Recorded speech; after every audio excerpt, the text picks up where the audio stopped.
यीशु Easter की और इस पावन काल की आप सबों को हार्दिक शुभकामनाएं। ईस्टर काल का ये पहला इतवार है और आज हम डिवाइन मर्सी संडे यानी करुणा का इतवार मना रहे हैं। हाल फिलहाल में जब हम अखबार उठाते हैं, पढ़ते हैं या सोशल मीडिया के द्वारा या इलेक्ट्रॉनिक मीडिया के द्वारा हमें पता लगता है कि मिडिल ईस्ट में, गाजा में युद्ध है, सीरिया में युद्ध है, यमन में युद्ध है, साथ ही साथ अफ्रीका के कई राज्यों में ट्राइबल वॉर चल रहा है। साथ ही साथ हमारे भारत में अभी 3 दिन पहले हमने सुना कि पुलवामा में आतंकवादी हमले हुए हैं। यानी छोटी बात यह है कि पूरे विश्व में अशांति का माहौल है।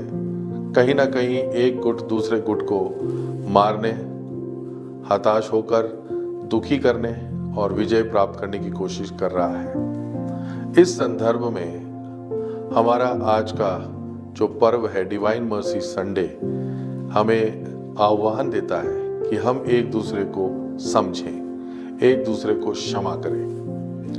डिवाइन मर्सी का जो पिक्चर आपने देखा होगा, उसकी शुरुआत सिस्टर फॉस्टीना, जो पोलैंड की एक सिस्टर थी, साधारण सिस्टर थी, जो ज़्यादा पढ़ी लिखी नहीं थी, वो किचन का काम और बगीचे का काम देखती थी। उनको एक बार दिव्य दर्शन हुए। उनका जन्म 1905 में हुआ और 1938 तक वो इस संसार में रही। ये वो समय था जब विश्व युद्ध चल रहा था, वर्ल्ड वॉर 1। और उस समय, उस संदर्भ में सिस्टर फॉस्टीना को प्रभु यीशु दर्शन में आए और उन्होंने कहा कि हमें क्षमा देनी होगी और इस पूरे संसार के लिए मध्यस्थ प्रार्थना करनी होगी। और वहाँ से इस पिक्चर की शुरुआत, इस इमेज की शुरुआत हुई और पूरे संसार में क्षमा, दया की बात उठी। और आज जब हम अशांत माहौल में हैं, एक गुट दूसरे गुट को तोड़ने में, हराने में लगा हुआ है, असहिष्णुता है, यहाँ पर हमें टॉलरेंस का मैसेज देती है। हम प्रार्थना करें आज के इस दिन कि हम पुनर्जीवित यीशु को महसूस करें। आज के सुसमाचार में हम पढ़ते हैं और सुनेंगे कि थॉमस कहते हैं कि मैं जब तक उनकी बगल में हाथ न डाल दूं, मैं विश्वास नहीं करूंगा। और इसीलिए कहते हैं प्रभु जब दूसरी बार आते हैं और वो कहते हैं कि तुमने मुझे देखा इसलिए विश्वास करते हो। ऐसे बहुत सारे लोग हैं जिन्होंने मुझे देखा नहीं है, मुझ पर विश्वास करते हैं। आज समय है कि हम प्रभु यीशु के बताए हुए मार्ग पर आगे बढ़े। सिस्टर फॉस्टीना के जो प्रार्थना है डिवाइन मर्सी रोजरी, उसे बोलें कि इस पूरे विश्व में शांति का माहौल हो, एक दूसरे के प्रति सहिष्णुता हो, टॉलरेंस हो, अंडरस्टैंडिंग हो और शांति बरकरार रहे।